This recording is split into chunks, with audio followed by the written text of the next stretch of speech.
लोकसभा चुनाव में एनडीए ने जीत की हैट्रिक लगा ली है। नीतीश कुमार और चंद्रबाबू नायडू की मदद से मोदी सरकार 3.0 शपथ लेने को तैयार है, मगर मोदी सरकार 3.0 की राह आसान नहीं होने वाली है। अभी से ही एनडीए में प्रेशर पॉलिटिक्स शुरू है। मोदी सरकार 3.0 में तरजीह पाने को लेकर एनडीए के घटक दल दबाव बनाने लगे हैं। नीतीश कुमार की जदयू और चंद्रबाबू नायडू की टीडीपी ने भी डिमांड रखनी शुरू कर दी है। जदयू और टीडीपी की नजर खासकर उन मंत्रालयों पर है जिसे भाजपा देने के मूड में नजर नहीं आ रही है। दरअसल आज यानी 7 जून को एनडीए की बैठक हो रही है। किस दल को कौन सा मंत्रालय दिया जाए, आज इस पर खूब मंथन होगा। हालांकि मंत्रालय के बंटवारे पर इस बार भाजपा की उतनी नहीं चलेगी, क्योंकि भाजपा को पूर्ण बहुमत नहीं मिला है।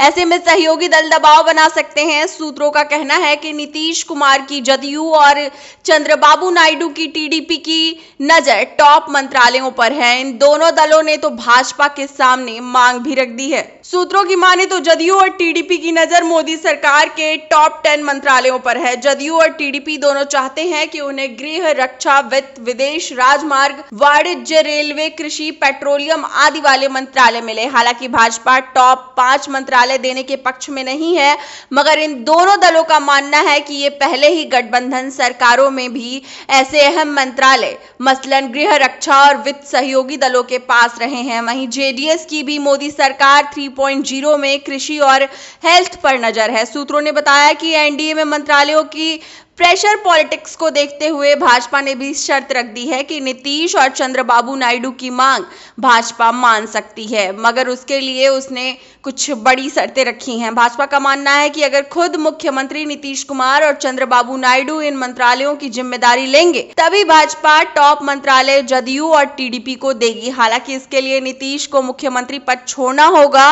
और चंद्रबाबू नायडू को सीएम पद की शपथ नहीं लेनी होगी। बताया जा रहा है कि भाजपा जदयू और टीडीपी के अन्य सांसदों के लिए टॉप मंत्रालय देने के पक्ष में नहीं है। सूत्रों ने बताया कि सीसीएस के 4 मंत्रालयों रक्षा, वित्त, गृह और विदेश में सहयोगी की जगह मिलने के आसार हैं। मोदी सरकार 2.0 में रेलवे, सड़क परिवहन आदि में बड़े सुधार किए गए हैं और बीजेपी इन्हें सहयोगियों को देकर सुधार की रफ्तार धीमी नहीं करना चाहेगी। हालांकि गठबंधन के खेल में अब भाजपा के सहयोगियों की कुछ मांगें माननी पड़ेंगी, ये उनकी मजबूरी भी है। मोदी 1.0 और मोदी 2.0 में सहयोगियों की संख्या के अनुपात में मंत्री पद देने के बजाय केवल सांकेतिक नुमाइंदगी दी गई, मगर इस बार जदयू और टीडीपी आसानी से नहीं मानेगी। संभव है कि कुछ शर्तों पर बीजेपी को समझौता करना पड़ सकता है। वहीं दूसरी तरफ अगर मैं कांग्रेस की बात करूं तो लगभग तय हो गया है कि राहुल गांधी मां सोनिया की सीट रायबरेली अपने पास रखेंगे। वो वायनाड छोड़ सकते हैं। बुधवार को हुई कांग्रेस की पहली बैठक और परिवार के साथ रायशुमारी के बाद उन्होंने ये फैसला किया। पार्टी सूत्रों के मुताबिक राहुल दोनों सीटों में से कौन सी सीट चुने, उनके लिए इस कंफ्यूजन को सोनिया गांधी ने दूर कर दिया। सोनिया ने राहुल को समझाया कि यूपी कांग्रेस के लिए बेहद जरूरी है,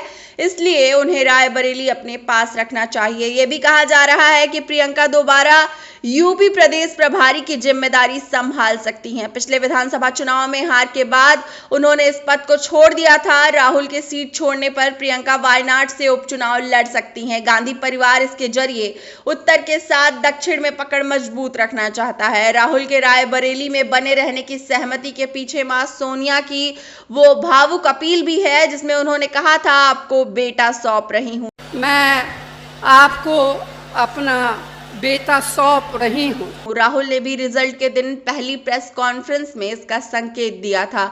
उन्होंने यूपी को स्पेशल थैंक यू बोला था।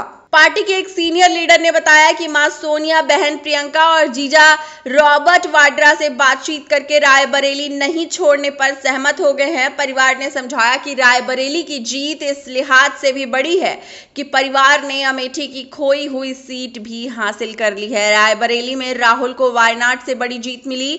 ऐसे में रायबरेली छोड़ेंगे तो यूपी में गलत मैसेज जाएगा। यही नहीं, गांधी परिवार के मुखिया ने हमेशा यूपी से ही राजनीति की। पिता राजीव गांधी अमेठी और परदादा जवाहरलाल नेहरू इलाहाबाद से चुनाव लड़ते रहे हैं। रायबरेली सीट उनकी मां दादी इंदिरा और दादा फिरोज गांधी की सीट है। सूत्र बताते हैं कि प्रियंका गांधी के खेमे के कुछ लोग पहले की तरह चाहते थे कि राहुल वायनाड में ही रहें और प्रियंका रायबरेली से उपचुनाव लड़ें।